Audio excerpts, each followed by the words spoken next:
deriving energy from domesticated food, that this land area, which would have supported only a single hunter-gatherer, now can support thousands.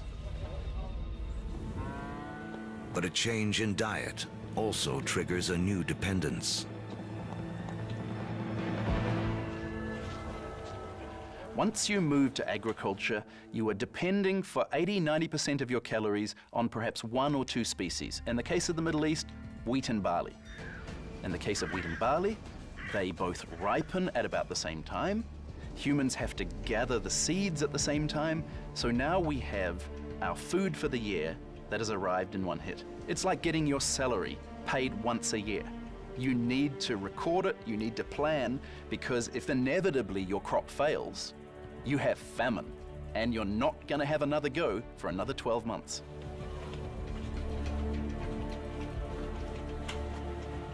In these first cities, crops are king. To keep track of them, our ancestors developed the first writing. To protect them, the first armies. And to administer them, the beginnings of politics. When you have hundreds or thousands of people who are living together, there's simply too many people to sort of run around and create a census. It creates a need for government. It creates a need for some form of social and political hierarchy. Planting seeds has set man on a new path. Settlements have grown into cities. But to take the next epic step from city to civilization, we'll need the help of a very surprising creature.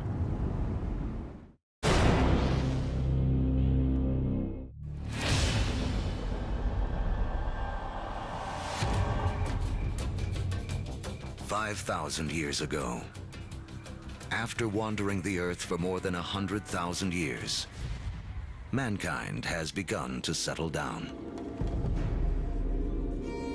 We cluster near rivers, along the Tigris and Euphrates, the Nile, the Indus, the Yellow and Yangtze. Civilizations are about to take off. But first, they must all master one thing: trade. The more they exchange goods and learn from other lands, the faster they grow. It seems that long-distance trade and communication is a necessary precursor to allow urban civilization as we know it. And surprisingly, the first civilizations arise on the back of a creature with a lowly reputation in the modern world: the donkey. The donkey caravan is the interstate highway and high-speed internet of its day. Their routes will lay the groundwork for the modern world. Moving not only goods like timber and bronze, but ideas and stories. The civilizations they connect will be some of the first described in the Bible. The caravan routes converge at the Persian Gulf, where they link up with ships that carry goods to India. It essentially brought these civilizations together into great cultural and material exchange, and really was the beginning of the trend towards globalization. It is a key to understanding how our world works to this day. Just like the first civilizations, we trade and form networks. These networks form hubs. And throughout history, being at that hub has meant one thing. The amount of ideas, the amount of cargo that passes through a region seems to have a direct correlation to how powerful and important they are. By 2000 BC, humans have gone from humble huts to massive monuments. In Africa, great pyramids arise on the banks of the Nile. The first stages of Stonehenge rise up in ancient Britain. And back in Sumeria, artificial temple mounds called ziggurats climb ever higher toward the heavens. To cement these massive structures together, The builders of Samaria turned to a substance that oozes from seepages along the Euphrates River. It's called bitumen. Used as asphalt in the modern world, it is the first petroleum product to be exploited by mankind.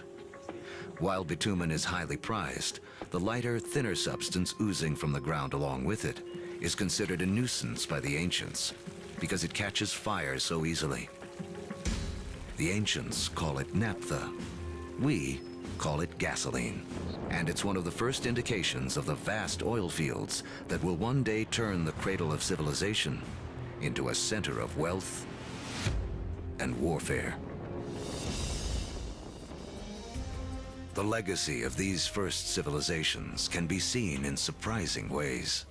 The Sumerian counting system was based on the number 12 rather than 10, which is why we divide our days into two 12-hour blocks, our hours into 60 minutes, and our minutes into 60 seconds. The Sumerians also likely invented the wheel, which eventually leads to another innovation that will change the course of man, the chariot. Thus bringing together the Sumerian invention of the wheel, right, with the domestication of the horse that had occurred amongst these nomadic peoples into this really formidable piece of military technology. Around 1200 BC, a chariot-driven clash of civilizations cuts off trade routes for copper and tin, the metals we need to make bronze tools and weapons. But luckily, the stars have made us an alternative: iron. Now, metalsmiths make a crucial discovery. By working at higher temperatures, they can release the power of this ancient metal. Easier to sharpen and 700 times more common on Earth than copper. It is a game changer.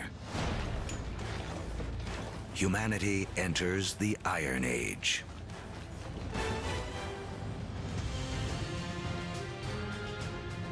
As we reach the first millennium BC, history has taken us on a wild ride. From the initial blast of the Big Bang to the formation of Earth and its first creatures, and the rise of man. We've seen the Ice Age create bridges to spread mankind around the world, then strand us on different continents, leaving us to survive on what we have at hand. So by 1000 BC, the world remains a divided place. The trade network that connects much of Eurasia and North Africa doesn't yet penetrate the planet's driest deserts or cross the vastest oceans. Cut off by geography are people in places like sub-Saharan Africa and the Americas. With few easy-to-domesticate plants and animals of their own, they remain tied to more ancient ways of life.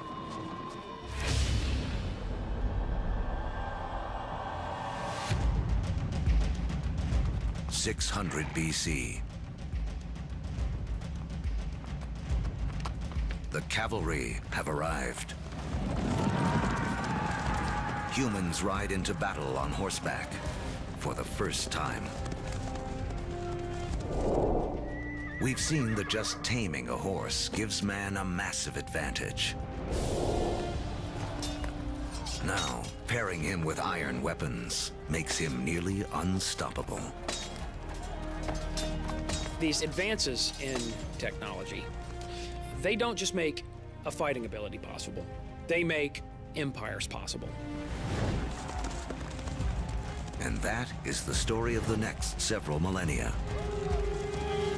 With new technology and improved logistics, empires spread, uniting massive land areas under a central control.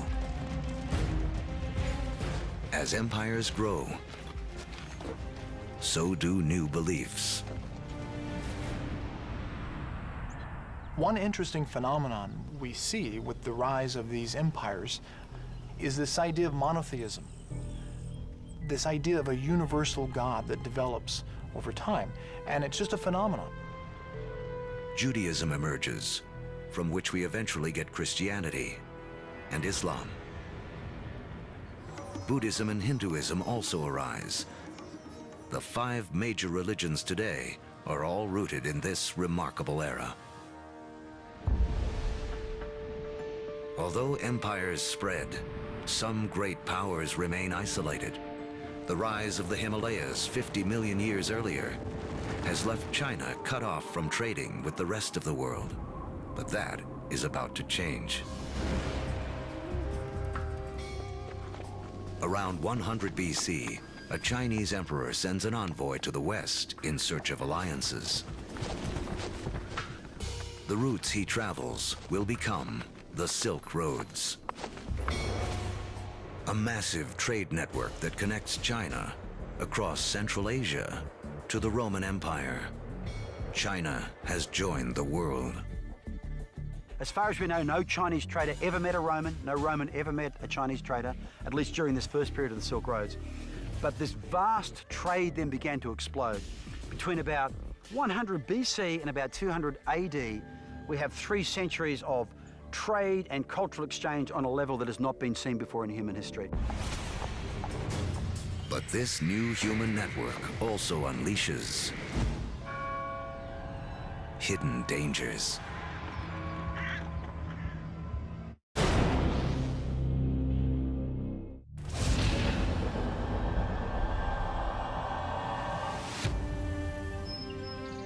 By the beginning of the Common Era, great empires have risen and a massive trading network connects most of Europe and Asia. But the trade routes also carry an invisible threat. Disease. Massive epidemics that some blame for taking down both the Roman Empire and China's Han Dynasty.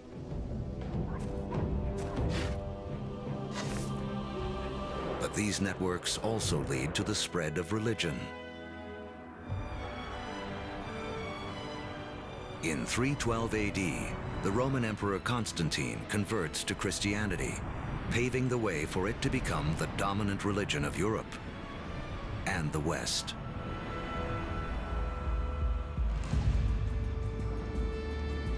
Three centuries later, Islam also emerges. A religion that will, for a time, unify a territory 2.5 times larger than Rome ever was. Arab trade will drive innovation for the next 1,000 years and expand the global network to places it has never gone before. The Arabs are sitting in the middle of Afro-Eurasia. There are Arab traders who are sailing off to China. There are Arab traders who are traveling all the way to the Atlantic Ocean. So they are sitting in the middle of the hub. One secret to Arab trade: the camel. A creature whose ancestor, like the horse, escaped across the Bering Land Bridge out of North America. A caravan of 6 camels can lug as much as 2 tons of cargo as far as 60 miles a day, twice the load of a donkey caravan in half the time. For the first time, camel caravans open up reliable trade routes across the formidable Sahara Desert, leading to the formation of the first states in West Africa. Arabic trade expands, moving salt from the Sahara to Rome, rice from Eastern Asia to India, the secrets of making paper out of China into Europe, and countless other inventions and ideas around the world.